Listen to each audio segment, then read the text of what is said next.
Now you talk about mentors.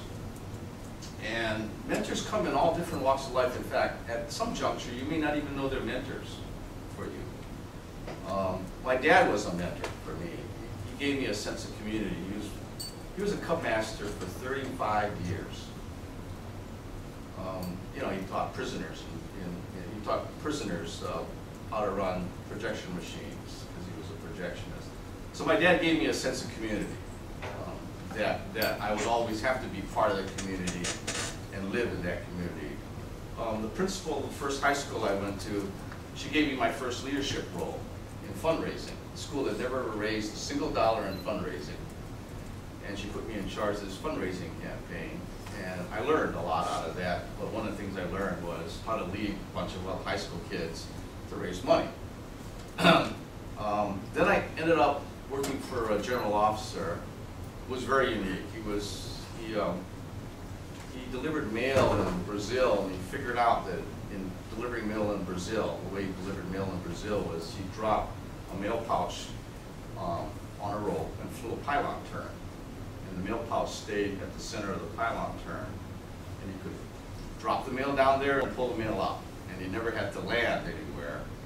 And he developed that concept into a thing called a gunship. Vietnam. I worked for that general officer. He made me a program manager, second lieutenant. You know, 1 year out of school, made me a program manager, made me grow up. Actually, in the end, made me leave the Air Force because I probably could never have had a better job in service, and everything else was going to be downhill after that. And then a guy called Ken Wadman taught me how to manage, taught me how to manage projects, how to be a manager in business. A guy by the name of Barry helped me understand marketing, helped me understand what customers wanted, helped me understand how to develop empathy for customers. Ken, who was the first vice president I ever worked for, he nearly killed me in that I never paid much attention to detail. I was sort of a conceptual guy. And it turned out the death was all in the details once you sort of got to the beginning of the concept. I've talked about this already, but George gave me some really tough jobs, but he said you always have to fall back on something, so I want you to learn in these tough jobs 2 or 3 fundamental things, and when the going gets tough, that's what you fall back to. So George taught me the fundamental aspects of business and engineering design, and I always fell back to that. He says when the going gets rough, you can find jobs in those fundamental things that you've learned. Vince was the first CEO I worked for, and he taught me how to put vision into a business. And he also taught me humility. He said, about the first time you think you're important, somebody will teach you some humility, that you're only part of a very, very vast food chain, and there's always competitors around. Frank, or John, was my second general manager and president. He sent me to England for 10 years all by myself to run a business, and he really never helped me much.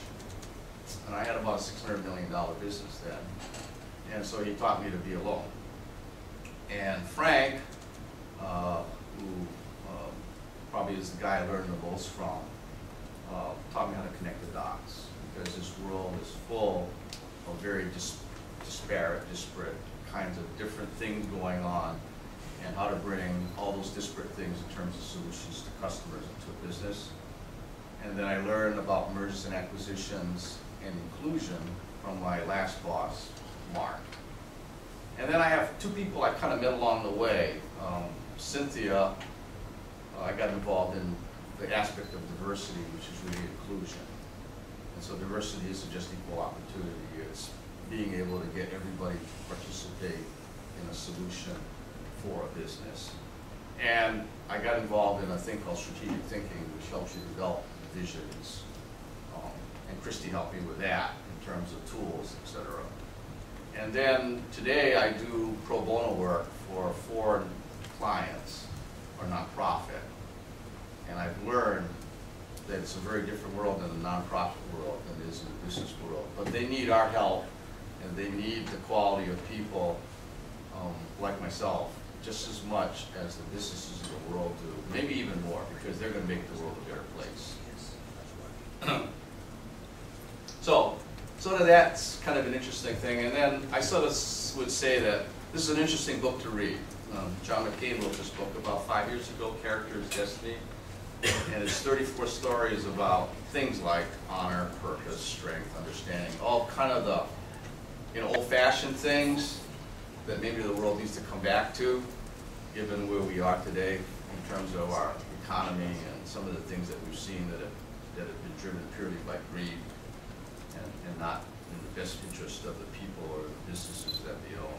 And I think as I go on in the discussion, one of the things I'd sort of say to you that I learned as an executive, and I woke up one morning realizing this. This was my last job. I had 9,000 people and I ran a $5 billion operation. And I woke up one morning and I realized that without a sense of values like this, and without a concern for the people that worked for me, I really didn't, my job wasn't as important. In other words, whether I woke up, made the right decisions, did the right things for the people that worked for me, that's what it was all about. It wasn't about how much I made or how much power I had or how many people reported to you or any of that. It's like you have to worry about their future. They get up in the morning too, they want to come to work. And the wrong set of decisions at the executive level strategically, which causes a business to either succeed or fail, is the destiny of a lot of other people. And then when you think about what that food chain's like, they buy food at the grocery store and everything like that, that meltdown can have a phenomenal effect on the people around you.